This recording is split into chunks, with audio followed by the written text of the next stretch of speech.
Dieu. Je voudrais vous saluer, chers frères et chères sœurs en Jésus-Christ, dans le nom puissant de Jésus.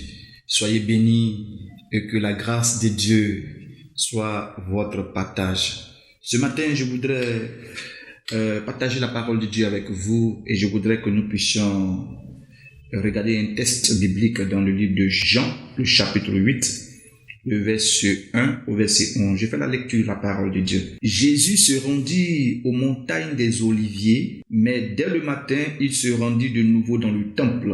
Et tout le peuple vint à lui. Il s'assit et les enseignait. Alors les scribes et les pharisiens amènent une femme surprise en adultère, la placent au milieu et disent à Jésus: Maître, cette femme a été surprise en flagrant délit d'adultère. Moïse, dans la loi, nous a prescrit de lapider de telles femmes. Toi donc, que dis-tu? Il disait cela pour le mettre à l'épreuve, afin de pouvoir l'accuser. Mais Jésus se baissa et se mit à écrire avec le doigt sur la terre. Comme il persistait à le questionner, il se redressa et leur dit: Que celui de vous qui est sans péché lui jette le premier la pierre. De nouveau, il se baissa et se mit à écrire sur la terre. Quand il entendit cela, accusés par leur conscience, ils se retirèrent un à un, à commencer par les plus âgés et jusqu'au dernier. Jésus resta seul avec la femme qui était là au milieu. Alors Jésus se redressa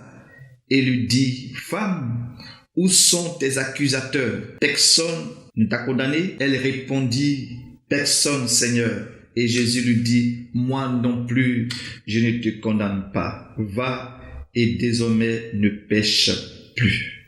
Amen. Ce matin, je voudrais intituler mon message: La grâce de Dieu est votre partage. Bien-aimés, la Bible nous raconte le récit spectaculaire d'une femme adultère. La Bible ne nous a jamais révélé le nom véritable de cette femme, ni son identité et son statut. Nous ne connaissons même pas le nom de son époux.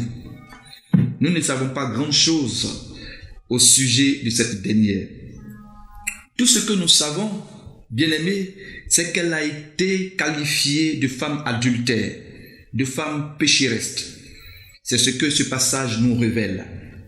Ce jour-là, bien-aimés, elle avait rendez-vous avec la mort à cause de son acte d'infidélité. Elle a été surprise en flagrant délit d'adultère. Et la loi de Moïse ordonnait de lapider de telles personnes. Qui étaient ces accusateurs? Ces accusateurs étaient des scribes et des pharisiens principalement, donc des chefs religieux.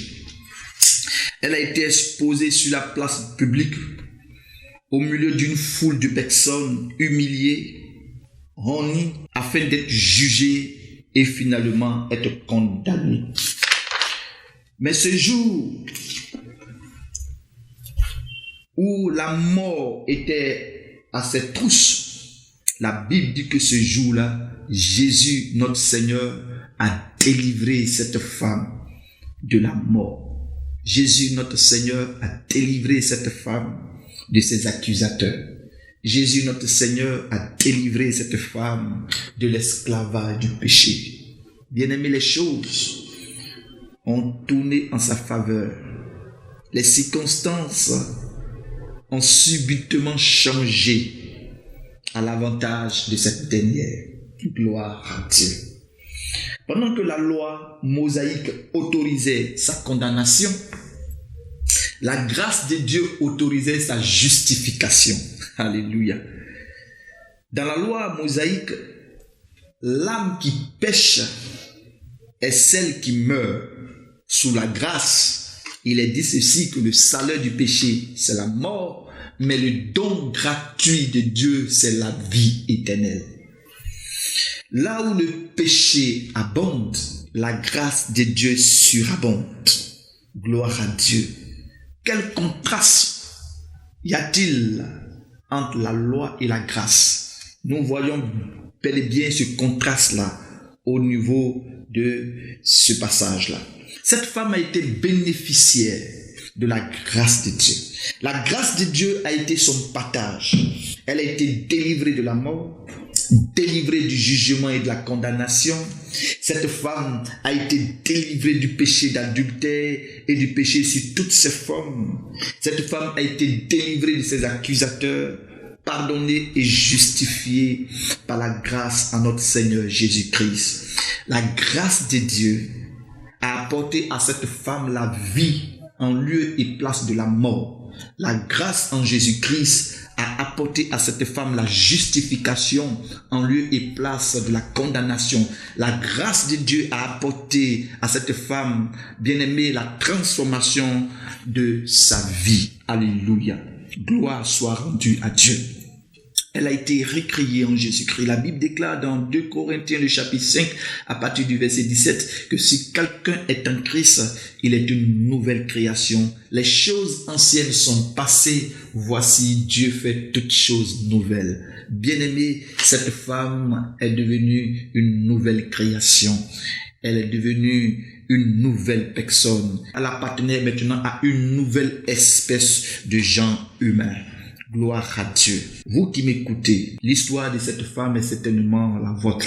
Vous avez certainement péché, même si pour vous, on ne vous a pas supplié en flagrant délit, mais vous savez bien que vous êtes en faute. Vous avez beaucoup d'accusateurs. Votre conscience est votre premier accusateur. Votre entourage, votre second accusateur.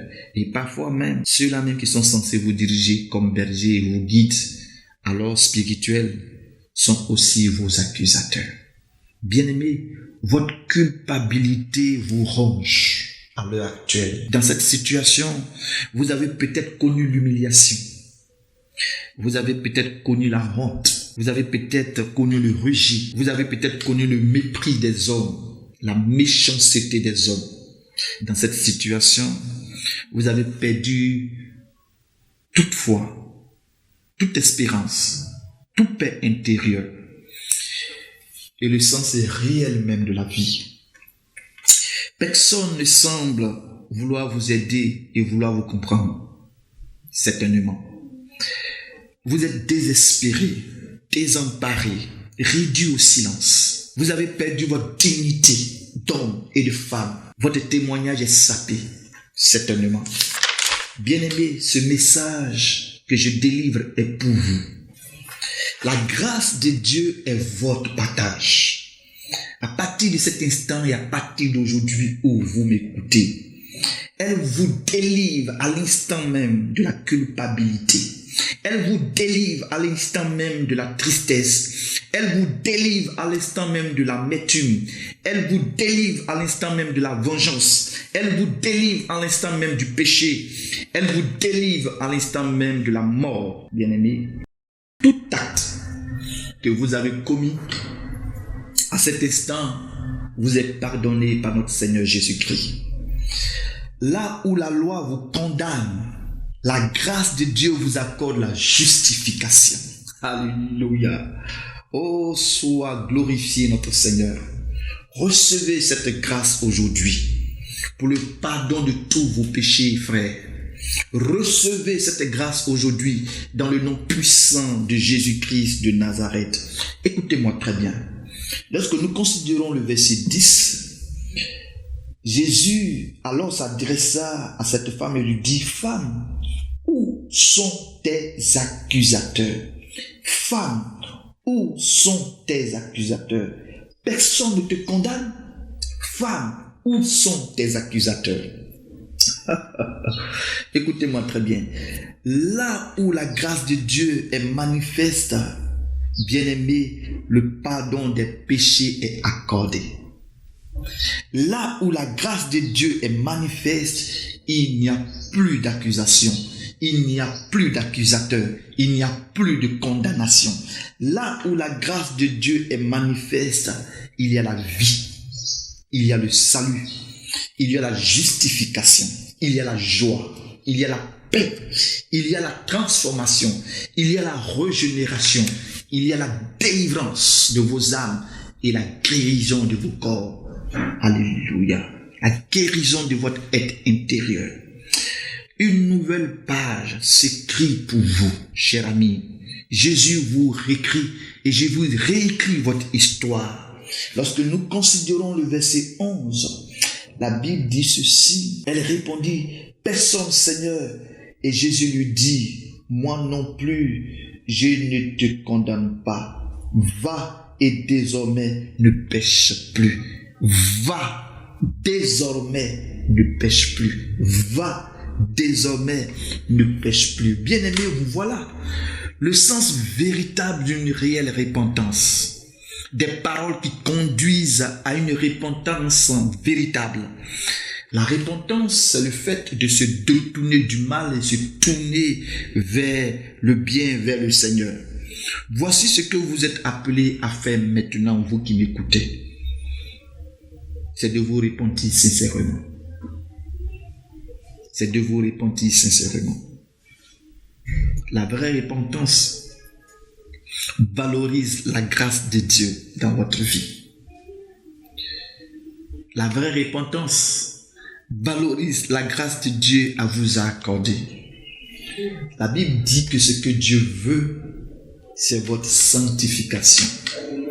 C'est que vous vous absteniez du mal, de l'inconduite.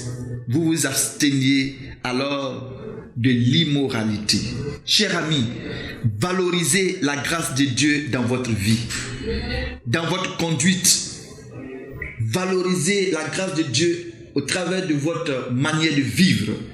Valorisez la grâce de Dieu par la qualité de votre service rendu au Seigneur. Alléluia.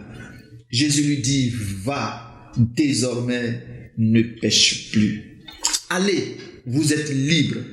Sachez que votre liberté, la liberté que Jésus-Christ vous accorde, est une liberté certaine. La Bible déclare, si le Fils de Dieu, si le Christ vous a franchi, vous serez réellement libre. Va désormais et ne pêche plus. Alléluia. Quelle grâce d'être libéré de son fardeau. Quelle grâce d'être libéré de son péché. Quelle grâce d'être libéré de sa culpabilité. Le verset 9, la Bible déclare, quand il entendit cela accusé par les consciences, il se retirait un à un, à commencer par les plus âgés jusqu'au dernier. Et regardez ce qui est plus important, il dit, et Jésus resta seul avec la femme qui était là au milieu. Waouh! Sachez ceci, bien-aimés, la grâce de Dieu vous introduit dans une relation personnelle avec le Seigneur. Dieu veut de tout temps développer avec vous une relation étroite, personnelle, sainte et sincère. La parole de Dieu a été faite chair. Elle est venue sur la terre pour apporter la grâce divine. Selon Jean, le chapitre 1, le verset 12. Bien-aimés, la Bible dit ceci, mais à tous ceux qui l'ont reçu, à ceux qui croient en son nom, elle a donné le pouvoir de devenir enfants de Dieu. À ceux qui croient en son nom, elle a donné le pouvoir de devenir enfant de Dieu. À partir de cet instant, vous avez le pouvoir, sous la grâce, de devenir enfant de Dieu. La grâce de Dieu peut vous faire changer de position. Elle peut changer votre état. Elle peut changer votre identité. Elle peut changer votre vocation. Nous avons vu des pécheurs, chers amis, transformés, des pécheurs de poissons changés en pécheurs d'hommes, à l'exemple des disciples, des apôtres du Seigneur. Nous avons vu des persécuteurs de l'évangile changés en prédicateurs de l'évangile, à l'exemple de Paul. Nous avons vu des personnes qui ont renié le Seigneur Jésus-Christ, transformés en leaders spirituels pour l'église du Seigneur, à l'exemple de Pierre. Nous avons vu des femmes prostituées, alors se mettre au service du Seigneur. Dieu veut développer une relation personnelle avec vous et désire que cette relation affecte votre vie et affecte votre service. La grâce de Dieu est votre partage. Que la grâce de Dieu vous transforme, elle vous sauve et elle vous rend utile pour le maître. Bien-aimés, soyez bénis et que la grâce de Dieu soit votre partage dans chaque aspect de votre vie, dans chaque aspect de votre existence. Soyez bénis. Shalom au nom de Jésus-Christ. Amen.